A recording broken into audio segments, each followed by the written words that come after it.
जो व्यक्ति सबसे बड़ा झूठ बोलता है वही सबसे बड़ा नेता बन जाता है। मैं जानता हूं यह वाक्य तुम्हें असहज कर रहा है।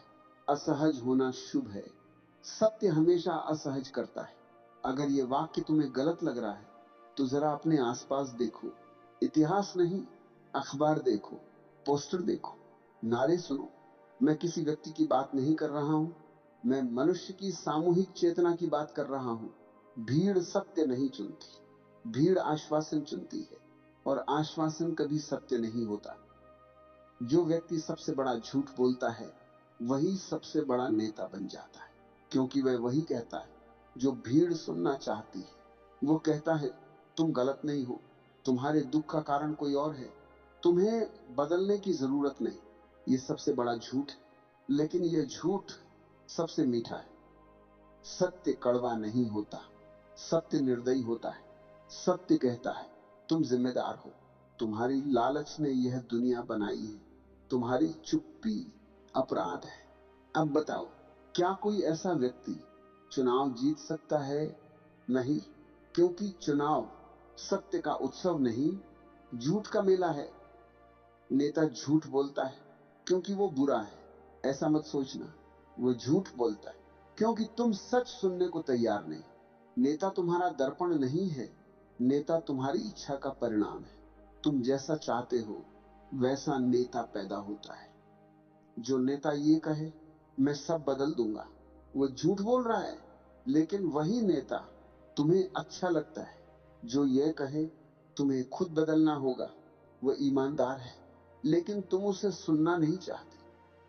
मैंने देखा है, भीड़ उस नेता को पूजती है जो उसके अपराध को राष्ट्रवाद कह दे, जो उसके डर को धर्म कह दे, जो उसकी हिंसा को न्याय कह दे। ये कला है झूठ को पवित्र बना देने की, और जो इसमें माहिर होता है वही सबसे बड़ा नेता बन जाता है। ईमानदार आदमी खतरा है, वह तुम्हें जगाता है, और सोई हुई भीड़ जगाने वाले को कभी माफ नहीं करती। सुकरात को जहर क्यों दिया गया? क्योंकि उसने झूठ नहीं बोला। राजनीति में संत असफल होते हैं, सत्ता में बुद्ध नहीं पहुंचते। वे मरने के बाद मूर्तियां बन जाते हैं। जिंदा बुद्ध असुविधाजनक होता है।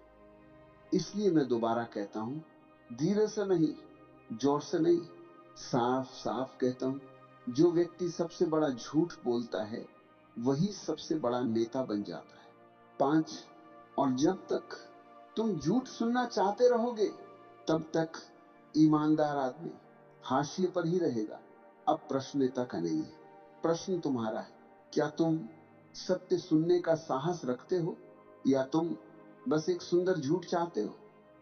अब अगला प्रश्न स्वाभाविक है, क्या सत्ता आदमी को भ्रष्ट बनाती है, या भ्रष्ट आदमी सत्ता तक पहुंचता है? मैं कहता हूं, सत्ता सिर्फ वही उजागर करती है जो पहले से भीतर छुपा होता है। सत्ता कोई जहर नहीं, सत्ता एक एक्स-रे मशीन है। जो भीतर है वही बाहर आ जाता है। एक ईमानदार आदमी सत्ता से डरता नहीं, लेकिन वह सत्ता चाहता भी नहीं। और जो सत्ता चाहता है वो पहले ही डरा हुआ है, क्योंकि सत्ता चाहने का अर्थ है तुम अपने आप से भाग रहे हो।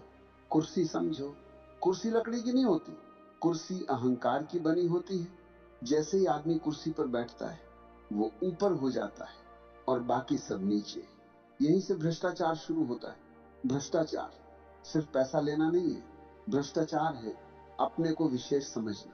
यह मान लेना कि मेरे लिए नियम अलग हैं। यही सोच हर बड़े घोटाले से पहले आती है। ईमानदार व्यक्ति कभी यह नहीं कह सकता मेरे बिना देश नहीं चल सकता, लेकिन नेता यही कहता है। क्यों? क्योंकि सत्ता अपने आप में असुरक्षित है, और असुरक्षित आदमी खुद को अनिवार्य घोषित करता है। मैंने देखा है, जो नेता जितना ज्यादा देश, धर्म, संस्कृति की बात करता है वह उतना ही ज्यादा अपने भीतर खाली होता है। भीतर अगर शांति होती तो बाहर इतना शोर ना होता। सत्ता को सत्य से डर लगता है, क्योंकि सत्य सवाल पूछता है और सत्ता जवाब नहीं चाहती। सत्ता आदेश चाहती, इसलिए सत्ता हमेशा अंधभक्त पैदा करती है, जागरूक नागरिक नहीं। अगर कोई नेता सचमुच ईमानदार हो जाए तो वह सबसे पहले क्या करेगा? वह कहेगा, मुझसे सवाल पूछो। लेकिन आज का नेता क्या कहता है? सवाल मत पूछो वरना देशद्रोही हो। ये भाषा सत्ता की नहीं, डर की भाषा है। सत्ता और सत्य एक ही कमरे में ज्यादा देर नहीं रह सकते। या तो सत्य जाएगा या सत्ता जाएगी, और अक्सर जाता है सत्य। इतिहास गवाह है, सत्ता ने हमेशा संत को मारा है, कभी क्रूस पर, कभी जहर से, कभी कारागार में, क्योंकि संत सत्ता की नींव हिला देता है। लेकिन एक बात समझ लेना, भ्रष्ट नेता अकेले नहीं होते, उनके पीछे पूरा समाज खड़ा होता है। तुम रिश्वत देते हो, फिर कहते हो नेता चोर है। तुम टैक्स चुराते हो, फिर कहते हो सिस्टम खराब है। ये पाखंड है। सत्ता बाहर नहीं, भीतर शुरू होती है। तुम जब अपने बच्चे पर जोर चलाते हो, तुम भी सत्ता का स्वाद लेते हो। तुम जब अपने कर्मचारी को डराते हो, तुम भी वही कर रहे हो जो बड़ा नेता करता है। अंतर सिर्फ पैमाने का है। इसलिए मैं बार बार कहता हूं, नेता बदलने से कुछ नहीं बदलेगा। भीड़ बदले बिना सत्ता शुद्ध नहीं हो सकती। ईमानदार आदमी सत्ता में फिट नहीं बैठता। वो बहुत सीधा होता है, बहुत पारदर्शी, और सत्ता धुंध में चलती है। अगर कभी कोई ईमानदार व्यक्ति कुर्सी तक पहुंच भी जाए तो दो ही रास्ते होते हैं, या तो वो टूट जाएगा या वह अकेला पड़ जाएगा। क्योंकि भ्रष्ट तंत्र ईमानदारी को अजनबी समझता है। इसलिए याद रखना, सत्ता समस्या नहीं है, कुर्सी समस्या नहीं है। समस्या है भीतर का लालच। और जब तक ये लालच तुम्हारे भीतर है, तब तक ऊपर बैठा व्यक्ति तुम्हारी ही छाया होगा। अब फिर थोड़ी देर चुप रहो और अपने भीतर देखो, क्या मैं सच में भ्रष्ट नेताओं से अलग हूं, या सिर्फ सत्ता नहीं मिली है? सत्ता अकेले झूठ नहीं बोलती। अगर सत्ता झूठ बोलती है तो कोई ना कोई है जो उस झूठ को सुंदर भाषा देता है। उसका नाम है मीडिया। मीडिया का काम सत्य दिखाना नहीं रह गया है। मीडिया का काम है जो बिकता है वही दिखाना, और जो बिकता है वो अक्सर झूठ होता है। मैं ये नहीं कह रहा कि हर पत्रकार झूठा है, मैं ये कह रहा हूं सिस्टम झूठ को इनाम देता है। जो सवाल पूछे वो हटाया जाता है, जो शोर मचाए वो प्रमोट किया जाता है। सत्य शांत होता है, और आज का युग शांति से डरता है। चुनाव अब विचारों की लड़ाई नहीं रहे। चुनाव अब भावनाओं की खरीद फरोख्त है। डर बेचा जाता है, गुस्सा बेचा जाता है, नफरत बेची जाती है, क्योंकि डर सोचने नहीं देता, और जो नहीं सोचता वो सबसे अच्छा मतदाता होता है। भीड़ को समझो, भीड़ बुद्धिमान नहीं होती, भीड़ संक्रामक होती है। एक चिल्लाता है, बाकी चिल्लाने लगते हैं। एक नारा लगता है, बाकी दोहराने लगते हैं। और जब नारा सच बन जाए तो सत्य अपराध बन जाता है। मीडिया इसीलिए बहस नहीं कराता, मीडिया लड़ाई कराता है। क्योंकि बहस में सुनना पड़ता है और लड़ाई में सिर्फ चिल्लाना होता है। चिल्लाने वाला हमेशा जीतता है। मैंने देखा है, जो नेता जितना ज्यादा टीवी पर दिखता है वह उतना ही कम अपने भीतर देखता है, और जो अपने भीतर नहीं देखता वह बाहर दुश्मन ढूंढता है। चुनाव में सत्य हारता है, भावना जीतती है। क्योंकि सत्य धैर्य मांगता है और भावना तुरंत असर करती है। इसलिए नेता योजना नहीं बेचता, वो सपना बेचता है, और सपना कभी पूरा नहीं होता। भीड़ को सपना चाहिए, जागरण नहीं।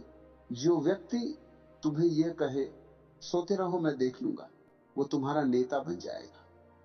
और जो कहे जागो, वह तुम्हारा दुश्मन बन जाएगा। मीडिया नेता का साथी नहीं है, मीडिया भीड़ का दलाल है। वह जानता है भीड़ क्या देखना चाहती और वही परोसता है। सत्य धीरे चलता है, ब्रेकिंग न्यूज दौड़ती है। इस दौड़ में सत्य हमेशा पीछे रह जाता है। मैं तुमसे एक प्रश्न पूछता हूं, जब आखिरी बार तुमने कोई खबर देखी तो क्या तुम शांत हुए थे या और ज्यादा गुस्से में? अगर जवाब गुस्सा है तो समझ लेना तुम्हें सूचना नहीं, जहर दिया गया है। भीड़ को जहर पसंद है क्योंकि जहर दूसरों पर फेंका जा सकता है और सत्य अपने भीतर उतारना पड़ता है। इसलिए मैं फिर दोहराता हूं, जो व्यक्ति सबसे बड़ा झूठ बोलता है वही सबसे बड़ा नेता बन जाता है, और जो चैनल सबसे ज्यादा झूठ दिखाता है वही सबसे ज्यादा देखा जाता है। ये साठ गांठ है नेता और मीडिया की, और बीच में पिसता है सच। अब आखिरी प्रश्न तुमसे है, क्या तुम भीड़ बने रहना चाहते हो या व्यक्ति बनना चाहते हो? क्योंकि भीड़ को नेता चाहिए और व्यक्ति को सच। अब हम उस स्थान पर पहुंच गए जहां भीड़ साथ नहीं आती, यहां व्यक्ति अकेला होता है, और यहीं से ईमानदारी की वास्तविक परीक्षा शुरू होती है। ईमानदार व्यक्ति भीड़ के विरुद्ध नहीं होता, वो बस भीड़ के अनुसार नहीं चलता, और भीड़ इसे कभी माफ नहीं करती।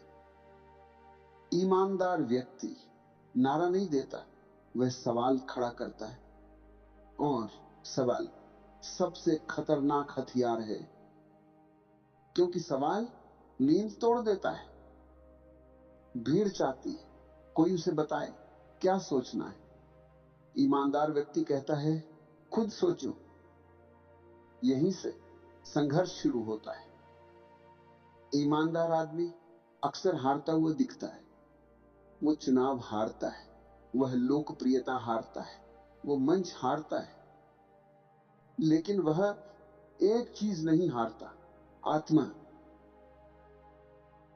भीड़ तालियां देती है, ईमानदार व्यक्ति चुप्पी चुनता है, और चुप्पी कमजोरी नहीं है, चुप्पी गहराई है।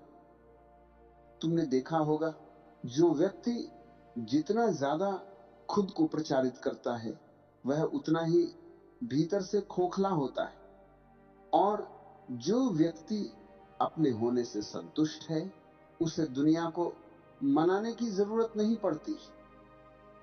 ईमानदार आदमी भीड़ के सामने खड़ा नहीं होता, वह अपने भीतर खड़ा होता है, और जो अपने भीतर खड़ा हो गया उसे बाहर की कुर्सी क्या दे पाएगी। भीड़ पुरस्कार देती, पद, सम्मान, ताली। ईमानदारी इन सबको ठुकरा देती है, क्योंकि ईमानदार आदमी जानता है ये सब उद्धार है, और जो उधार में जिया वह कभी मुक्त नहीं हो सकता। ईमानदार व्यक्ति अक्सर गलत समझा जाता है। लोग कहते हैं यह व्यवहारिक नहीं है, यह दुनिया नहीं समझता, लेकिन सच यह है वो दुनिया को बहुत अच्छी तरह समझता है, इसलिए वह खेल में शामिल नहीं होता। मैं तुमसे एक बात बहुत स्पष्ट कहना चाहता हूं, ईमानदारी तुम्हें सफल नहीं बनाएगी, ईमानदारी तुम्हें मशहूर नहीं बनाएगी, ईमानदारी तुम्हें ताकतवर नहीं बनाएगी, लेकिन ईमानदारी तुम्हें मुक्त करेगी। मुक्त डर से, दिखावे से, झूठ से, और जो मुक्त हो गया वो हार ही नहीं सकता। इसलिए जब मैं कहता हूं जो व्यक्ति सबसे बड़ा झूठ बोलता है वही सबसे बड़ा नेता बन जाता है, तो मैं तुम्हें हताश करने के लिए नहीं कहता, मैं तुम्हें जगाने के लिए कहता हूं। अब सवाल यह नहीं है कि नेता कौन है, सवाल यह है तुम कौन हो? भीड़ का हिस्सा या सच का यात्री? अगर तुमने सच को चुना तो अकेले रहना सीख लो, क्योंकि सच हमेशा अकेला होता है। लेकिन याद रखना, अकेलापन अंधकार नहीं है,